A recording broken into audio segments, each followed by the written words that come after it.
Hello everyone, CST पर आपका स्वागत है। फ्रेंड्स, हमने कॉन्ट्रैक्ट कॉस्टिंग के लेक्चर 1 में डिस्कस किया था इंट्रोडक्शन पार्ट, फॉर्मेट और वो सारी चीज़ें जो कि न्यूमेरिकल करने के लिए नेसेसरी हैं। आज हम एक न्यूमेरिकल डिस्कस करने जा रहे हैं on the basis of contract costing. तो इसमें सारा कॉन्ट्रैक्ट कॉस्टिंग का न्यूमेरिकल होगा, जिसमें आपको कॉन्ट्रैक्ट अकाउंट बनाना होगा, कॉन्ट्रैक्टी अकाउंट बनाना होगा और बैलेंस शीट बनानी होगी। ठीक है दोस्तों, तो स्टार्ट करते हैं आज का सेशन। ये आपको डेटा दिया हुआ है, मटेरियल है, क्या क्या चीज़ें आपके पास हैं वो सारा कंटेंट आपको दिया हुआ है। मटेरियल है, लेबर है एंड सो ऑन। उसके बाद आपको दिया हुआ है कॉन्ट्रैक्ट प्राइस। कॉन्ट्रैक्ट प्राइस कितना है? 2,50,000। और सर्टिफाई वर्क के लिए कितना कैश रिसीव हुआ है? 1,80,000। As I told you in lecture 1 कि भाई कॉन्ट्रैक्ट अकाउंट के डेबिट में आप क्या लिखते हो? सारे एक्सपेंडिचर लिखते हो। कॉन्ट्रैक्ट अकाउंट के क्रेडिट में आप सर्टिफाई वर्क लिखते हो, अनसर्टिफाई वर्क लिखते हो, और क्या लिखते हो आप? कोई अगर वो आपने मटेरियल या कोई प्लांट रिटर्न किया है या कहीं और ट्रांसफ़र किया है वो लिखते हो, और क्लोजिंग बैलेंस लिखते हो।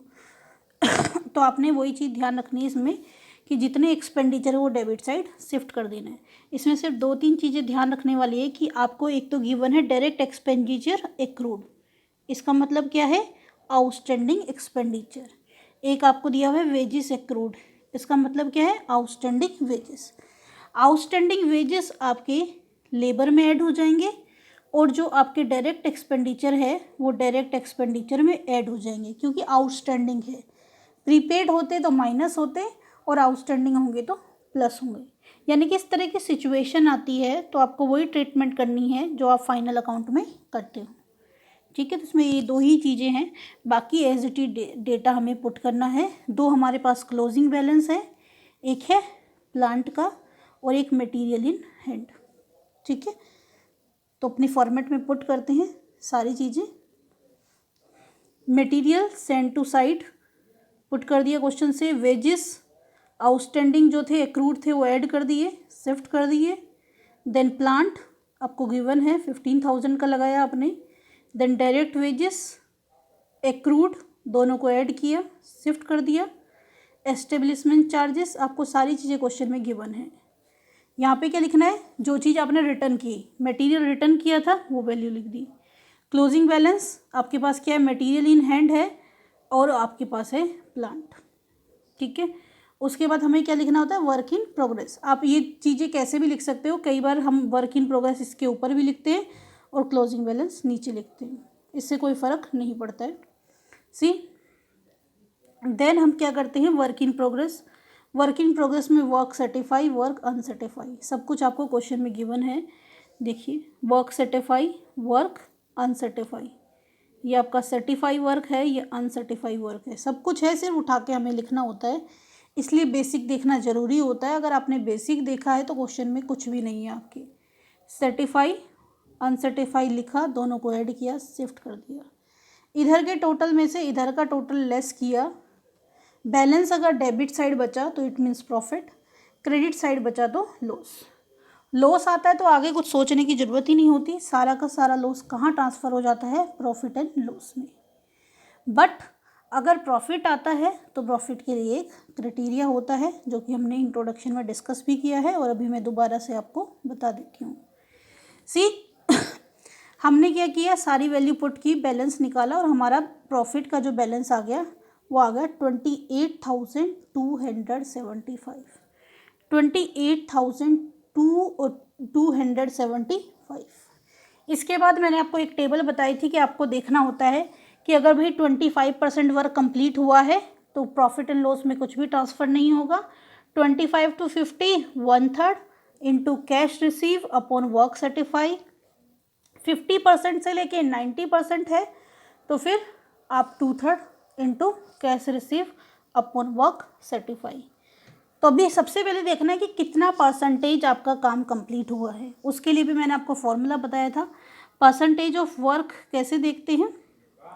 परसेंटेज ऑफ वर्क हम देखते हैं किस तरह से देखते हैं कि आपको कितना कॉन्ट्रैक्ट का प्राइस था और कितना वर्क आपने सर्टिफाई किया। तो कैसे देखते हैं? परसेंटेज ऑफ वर्क कंप्लीशन क्या होता है? Value of work certify 1,95,000 upon में कॉन्ट्रैक्ट प्राइस, कॉन्ट्रैक्ट कितने का था आपका 2,50,000, 2,50,000 और परसेंटेज की हम बात करें तो क्या करेंगे इंटू 100। परसेंटेज चेक कर लीजिए आप कैलकुलेटर में कैलकुलेट करके, 1,95,000 डिवाइडेड बाय 2,50,000 तो आपका क्या आ जाएगा 78%। आप इसको निकालोगे यू विल गेट 78%, यानी कि कौन सी स्लैब में आ रहा है 2/3 में। तो प्रॉफिट जो ट्रांसफ़र करेंगे उसके लिए कौन सा फॉर्मूला यूज़ करेंगे, उसके लिए यूज़ करेंगे 2/3 into notional profit into cash receive divided by value of work certify. अपना जो फॉर्मूला था वही लगाएंगे, क्या था, बड़ा बड़ा लिख देती हूँ मैं ताकि कन्फ्यूज़न ना हो। 2/3 into notional profit, notional profit कौन सा होता है जो आप बैलेंसिंग फिगर प्रॉफिट के निकाल के लाते हैं, notional profit into cash received upon value of work certify, value of work certify. Clear है, फॉर्मूला ये अप्लाई करेंगे 2/3 notional profit into cash receive upon value of work certify. 2/3 क्यों आया है, क्योंकि वर्क कंप्लीशन का परसेंटेज क्या आया था 78%। क्लियर है, चलिए वैल्यू पुट की हमने 2/3 notional profit into cash receive divided by value of work certify. Divide करने के बाद आपका क्या आंसर आ गया 17,400। ये क्या है आपका, ये डिवाइड है, ये क्या है एक्चुअल में 2/3 इंटू 28,275, बड़ा बड़ा मैं क्वेश्चन के ऊपर ही लिख देती हूँ। ये है 2/3 into 28,275 into cash receive 1,80,000 divided by value of work certify. इसको आपने सोल्व किया यू विल गेट 17,400। तो आपको क्या गेट हो जाएगा 17,400। क्लियर है इतना, 17,400 आ गया। तो जो 17,400 यानी जो वैल्यू आती है उसे कहाँ भेज देते हैं प्रॉफिट एंड लॉस में।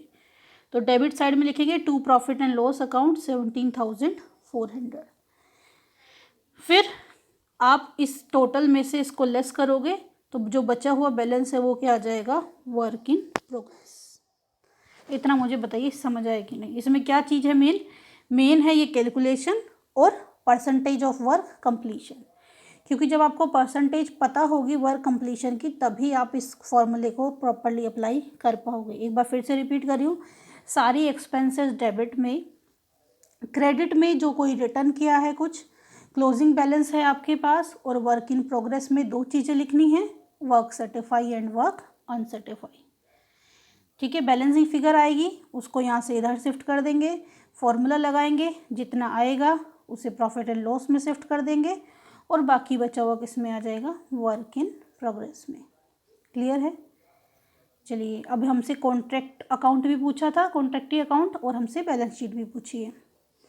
कॉन्ट्रैक्टी अकाउंट में क्या है, सिंपल तीन चीज़ें आएंगी। सबसे पहले कितना वर्क सर्टिफाई हुआ, कॉन्ट्रैक्टी अकाउंट में वर्क सर्टिफाई किस नाम से आता है to contract account. To contract account में क्या आएगा वर्क सर्टिफाई, तो इसकी क्या हो जाएगी वैल्यू 1,95,000। बाय बैंक में आता है कितना उसने कैश पे किया, कितना पे किया है 1,80,000। यानी कि कॉन्ट्रैक्टी का अकाउंट अब बना रहे हो तो आप देख रहे हो कि भाई वैल्यू सेटिस्फाई हुई थी 1,95,000, कैश रिसीव हो गया 1,80,000, तो बैलेंस कितना रह गया 15,000। इधर के टोटल में से इधर का टोटल लेस किया, ख़त्म। सिर्फ इतना ही करना है कॉन्ट्रैक्टी अकाउंट में। ये गिनती की तीन चीज़ें आएंगी, एक बार फिर से रिपीट करी हूँ। टू कॉन्ट्रैक्ट अकाउंट करके value of work certify, by bank करके वैल्यू ऑफ कैश रिसीव, और बाकी क्या हो जाएगा बैलेंसिंग फिगर। देन आपसे बैलेंस शीट पूछिए, लायबिलिटी के आइटम है तो कुछ लिख दीजिए। हमारे पास दो ही आइटम थे, outstanding wages and outstanding expenditure. सिर्फ हमें वही आइटम लिखने हैं, जो बैलेंस शीट में हम पोस्ट कर सकते हैं। इसमें हमें बैलेंस शीट को मैच करके दिखाने की कोई ज़रूरत नहीं होती। Then work in progress. Work in progress में value of work certify, value of work uncertify, जो भी दोनों वर्क थे जितना हुआ, चाहे वो सर्टिफाई हो या अनसर्टिफाई हो, दोनों वर्क ऐड करके लिख देंगे। जितना प्रॉफिट आपका बच गया था, कितना प्रॉफिट बचा था, 10,875। जो प्रॉफिट आपने ट्रांसफ़र नहीं किया था, जो बच गया था, उसको आप क्या कर दोगे, माइनस, क्योंकि वो आपके काम में अभी बैलेंस शीट में ट्रांसफ़र नहीं हुआ है। लेस कर दिया तो आपकी आ गई वैल्यू। उसके बाद आपको जितना कैश मिल गया, जो कैश रिसीव हुआ है आपके वर्क के लिए, उसको माइनस कर देंगे, ठीक है, और जो वैल्यू आएगी उसको शिफ्ट कर देंगे दूसरी साइड। देन क्लोजिंग बैलेंसेस आपके पास जो भी थे, सारे क्लोजिंग बैलेंसेस आप कहाँ लिखेंगे, एसेट साइड। तो आपके पास क्या है, मटेरियल इन हैंड है और क्या है, और प्लांट एट साइड। पुट कर लेना आप, यहाँ पे क्या होता है, लायबिलिटी, और ये क्या होता है, एसेट, ठीक है। इसे क्लोज नहीं करना है क्योंकि बैलेंस मैच नहीं करेंगे, बिकॉज हमारे पास और अदर आइटम नहीं है। This is all about our numerical. इसमें मैंने तीनों चीज़ें बनाई हैं। अगर प्रीपेड होता तो कहाँ आता, एसेट साइड। ये चीज़ें ध्यान रखनी है, ये हमें अपनी प्रीवियस नॉलेज इसमें यूज़ करनी है। क्लियर है। नेक्स्ट क्लास में हम लोग एक्सक्लेमेशन क्लोज का क्वेश्चन करेंगे, ठीक है। इस क्वेश्चन में कोई डाउट हो तो आप पूछना। मैंने ऐसा क्वेश्चन दिया है जिसमें तीनों चीज़ें थी। Still I try my best to make you understand contract costing. कोई भी डाउट है आपके पास तो आप अपना डाउट सेंड कर सकते हैं, मैं उसका सोल्यूशन करके आपको सेंड कर दूँगी। चलिए दोस्तों, अगर आपको आज का सेशन पसंद आया हो तो सेशन को लाइक कीजिए, अपने दोस्तों के साथ शेयर कीजिए। अभी तक आपने हमारा चैनल सब्सक्राइब ना किया हो तो चैनल को सब्सक्राइब कर लीजिए और नोटिफिकेशन के लिए बेल आइकन को प्रेस कर दीजिए। आप अपने डाउट हमारी मेल आईडी पर सेंड कर सकते हैं।